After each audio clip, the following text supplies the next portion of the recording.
Membahas apa strategi Satgas penanganan COVID-19 di tengah banyaknya pelanggaran protokol kesehatan. Sudah bergabung bersama kami tim pakar gugus tugas COVID-19 Dr. Ari Faryalsyam dan relawan COVID-19 Dr. Debrina Lumanao. Assalamualaikum, selamat sore.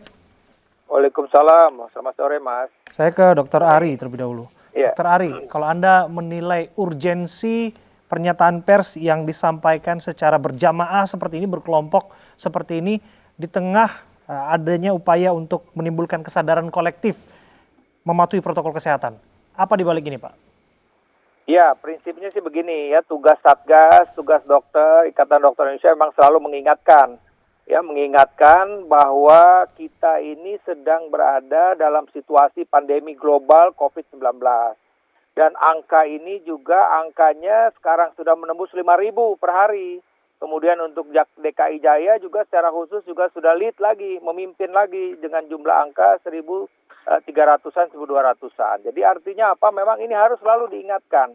Bahwa masyarakat harus selalu diingatkan bahwa kita masih berada pada pandemi global COVID-19 dan infeksi ini menular dengan cepat dari satu orang ke orang lain apabila kita tidak disiplin dalam melaksanakan protokol kesehatan. Jadi intinya seperti itu yang harus selalu diingatkan.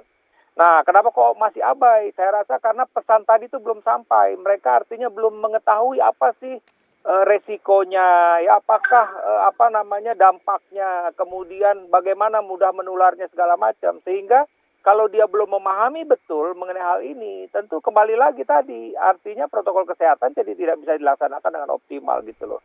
Jadi menurut saya ya sah saja, artinya melihat situasi dan kondisi dan juga mungkin juga melihat eskalasi berikutnya begitu. Ini kan kita juga saat ini juga sedang dalam dalam situasi menjelang pilkada. Ini juga saya rasa bukan saja masalah yang ada di Petamburan seperti Pak Doni sampaikan. Justru problem terbesar ini ada di pilkada ini. Ini yang kan dari awal kita bilang gitu loh, bahwa pilkada ini salah satu yang problem gitu. Kita bisa lihat nanti pada 9 Desember apa yang terjadi. Baik. Selanjutnya saya ke Dr. Debrina. Dr. Debrina sudah berapa bulan bertugas sebagai relawan dokter COVID-19, dokter? Dari awal, Mbak. Jadi kalau awal banget kan Maret tuh, akhir Maret kan Wisma Atlet dibuka. Saya sekarang udah nggak di Wisma Atlet, cuman dari awal itu sampai sekarang ya saya rasa bukan cuma di Jakarta aja, tapi di satu dunia kita akan ketemu dengan COVID-19. Jadi yang kita hadapin pasti akan dengan pasien-pasien COVID-19 dimanapun itu. Dokter Debrina, apa yang Anda rasakan ketika melihat kerumunan masyarakat yang begitu menyemut tanpa peduli seakan-akan tidak ada pandemi sama sekali? Bingung sih Mbak, mau gimana lagi gitu kan. Saya rasa media, nakes, dan semua orang yang peduli dengan pandemik ini sudah mengerahkan semua tenaganya dan semua waktunya untuk edukasi masyarakat, untuk memberitahu betapa nyatanya COVID-19 ini, betapa COVID-19 ini tidak pandang bulu gitu. Siapapun itu, kalau nggak mematuhi 3M, mempunyai potensi yang sangat besar untuk tertular, dan kalau udah tertular, kita nggak bisa bilang siapa yang akan menjadi fatal, siapa yang akan jadi OTG, dan siapa yang akan menyebarkan ke orang yang jauh lebih banyak lagi. Jadi saya sih terus terang lumayan bingung gitu ya, mau gimana lagi nih gitu. Cuman kalau dari kita sudah merasa sudah edukasi sudah maksimal, tapi masih ada yang tidak mengindahkan itu sih, ya kayaknya balik lagi ke orang yang masing-masing sih ya Mbak ya. Baik, dokter sudah berapa lama mungkin tidak bertemu keluarga? Dari awal pandemik, karena kebetulan memang keluarga saya di luar kota, jadi ya sudahlah, udah emang nggak bisa kemana-mana. Jakarta memang epicentrumnya, jadi kebutuhan untuk nakes kayaknya di Jakarta yang lebih sangat-sangat dibutuhkan. Walaupun saya nggak tahu ini kita epicentrum karena yang lain nggak di testing atau gimana, saya juga nggak tahu. Cuman saya di sini udah 8 bulan nggak ketemu keluarga. Baik, Dokter Debrina, apakah pernah merasa mungkin kesal atau atau muak dengan masyarakat yang tidak mau menuruti protokol kesehatan dan cuek aja gitu?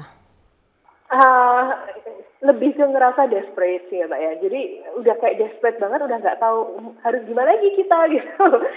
Beneran kayaknya upaya untuk edukasi itu udah banyak banget, dan yang kita lakukan, dan kita selalu saya rasa semua nakes itu selalu maksimal gitu ya Mbak ya, dalam bekerja di zona merah. Kita beneran patuh, kita beneran pakai APD berlapis-lapis yang nggak nyaman, itu pun kita lakukan. Walaupun mungkin kadang-kadang nggak bohong, kita kadang-kadang merasa lebay sih ini pakai maskernya 2 lapis, atau ini gue pakai glove 2 lapis lebay sih. Tapi itu kita tetap lakukan karena kita tahu kita punya resiko untuk tertular yang sangat tinggi, dan kalau kita tertular kita bisa menularkan ke orang lain, dan kita hanya mau menjadi manusia yang tanggung jawab gitu. Ini tanggung jawab kita bukan sebagai nakes, tapi sebagai manusia yang tinggal di bumi ini gitu kan. Karena adanya rasa tanggung jawab ini, karena kita peduli dengan pandemik ini, kita mengindahkan semua protokol yang kadang-kadang pun kita ngerasa males sih ngelakuinnya. Tapi mau apa? Ini buat untuk kita saling jaga aja gitu kan. Gimana kita nggak peduli sama yang lain? Apa artinya kita jadi manusia kalau kita nggak peduli sama yang lain? Saya rasa itu, Mbak. Baik, saya ke Dokter Ari. Dokter Ari, tadi Dokter Derbina menyatakan ya lebih ke desperate aja. Gimana lagi caranya ngasih tahu masyarakat agar mau menuruti protokol kesehatan, menghindari orang berkumpul dan lain sebagainya. Kalau menurut Dokter Ari, edukasi yang seperti apa lagi sih yang harus dilakukan kepada masyarakat agar mau percaya bahwa COVID-19 itu nyata, dan bagaimana struggle-nya para tenaga medis dan tenaga kesehatan? Ya, ini yang memang seharusnya kita berulang-ulang menyampaikan bahwa di sinilah kita bicara soal kesetiakawanan.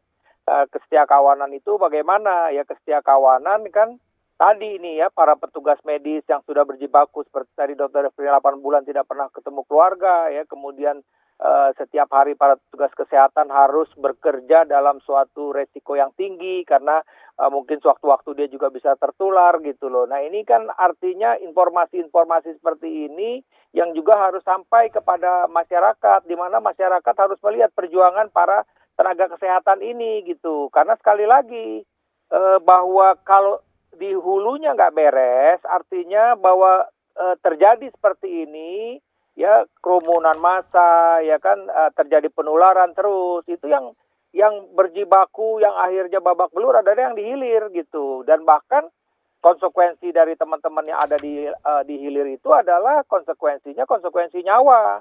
Ya, ini tadi nih saya juga ya 1-2 hari ini ada lagi teman yang kena begitu ya. Oke. Jadi artinya apa? Bahwa saya sih sudah melihat ini kalau 2 minggu ini Jakarta eskalasi tinggi, kita bisa tahu ketika teman-teman tenaga dokter saling melaporkan, aduh ini positif dia ini itu. Tapi udah berarti oke, warning lagi nih Jakarta misalnya. Dan kemudian kita dapat kabar lagi teman di daerah juga ada yang meninggal ya di Jawa Timur misalnya seperti itu. Ini menunjukkan bahwa terjadi eskalasi yang cukup tinggi ketika kasus itu datang ke rumah sakit gitu. Ya, artinya apa ya tadi bahwa ketika terjadi kasus kasus baru kemudian datang ke rumah sakit, maka yang akan menjadi korban tentunya juga para tenaga kesehatan. Ini yang kita bilang kesetiakawanan. Dan coba deh tolong lihat ya, saya kebetulan nih karena kayak kami, saya juga setiap hari datang ke rumah sakit. Ya kemarin saya baru dengar cerita ada satu pasien saya juga 11 orang anggota keluarganya. Ibunya kebetulan jadi pasien tuh ibunya, bapaknya udah meninggal. Si ibu ini stres mikirin bapaknya udah meninggal. Nah, anak-anaknya ada 11 cucu anak kena 11 orang, tapi alhamdulillah semuanya sehat. Ini kayak begitu tadi. Artinya apa? Bahwa ini memang nggak main-main. Gitu loh, bahwa artinya kita juga cerita ada dokter ya kan pulang ke rumah, ya ibu bapaknya tertular. Ya itu tadi salah satu dari orang tuanya juga meninggal gitu loh. Itu buat kami itu udah berita-berita sehari-hari gitu loh. Bahwa anggota keluarga kami itu satu berguguran satu persatu. Nah, ini yang tolong, nah ini saya bilang tadi. Tolong ini buat masyarakat, disinilah kita timbulkan kesetiakawanan. Oke. Ini yang saya bilang adil itu di sini. Dr. Ari. Adil artinya apa begitu loh? Ya. Kira-kira siapa yang salah? Kalau soal imbauan kan, kalau kita lihat, kita dengar pemerintah ini ibarat radio rusak ya. Itu diulang-ulang terus. Soal jaga kesehatan, ya, imunitas dan lain sebagainya, 3M dan lain sebagainya. Tapi soal penularan dan kasus aktif masih saja terjadi, penyebaran eksponensial dan lain sebagainya. Kalau menurut Anda ini yang mana yang salah? Ya begini, ini kita bicara soal strategi. Ya artinya strategi ini kan kita juga sudah mulai, artinya kita coba juga pendekatannya kepada peer group tersebut begitu ya. Oke lah, media masih pemerintah ya kan, media juga membantu. Nah sekarang kita coba di peer groupnya ini tadi, para alim ulamanya ini tadi juga kita dekatin. Ayo deh tolong kita kelompoknya. Siapa sih orang yang dipercaya ketika kita bicara soal antara anak muda, ya udah anak muda yang bicara di situ saling mengingatkan. Saya rasa ini sudah menuju ke situ sekarang ini. Artinya kita mesti approach-nya seperti itu. Tapi ini saya mesti sampai bilang lagi bahwa memang kita juga mesti memaklumi dalam tanda petik, mohon maaf, kejenuhan yang ada di tengah masyarakat.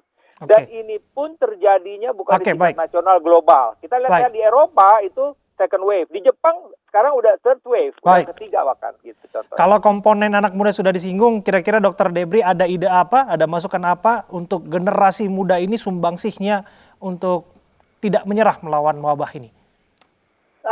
Lebih tahu banyak, karena saya rasa untuk masalah apapun itu kita harus tahu dulu duduk perkaranya di mana, baru kita ngeh apa sih yang kita hadapin gitu kan.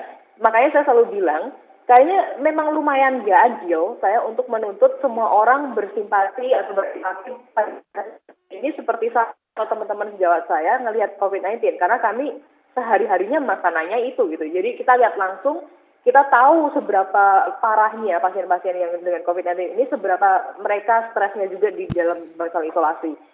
Kayaknya kalau nggak lihat langsung, tentu simpati dan empatinya nggak akan terbangun sebegitunya. Tapi yang menurut saya penting, kalau kita ngomongin strategi, kayak tadi Dr. Adi bilang, kita kan tahu nih, sekarang kita nakes hanya di garda belakang yang tugasnya, kita cuma pion gitu kan, kita tugasnya cuma kalau misalnya ada yang udah kena, kita jaga supaya tidak fatal. Tapi yang penting kan seperti kita tahu, masyarakat yang bisa stay home, masyarakat yang bisa memutus rantai, itu yang garda depan. Di garda tengah ini, posisi yang sangat strategis ini siapa? Ini adalah semua orang yang punya influence lebih. Jadi orang-orang yang dipercaya, tokoh-tokoh agama, tokoh-tokoh politik, media, pemerintah, ini yang harus menggerakkan untuk mengabarkan dengan bahasanya mereka sendiri, dengan yang bisa dimengerti sendiri untuk mengiyakan 3M ini gitu.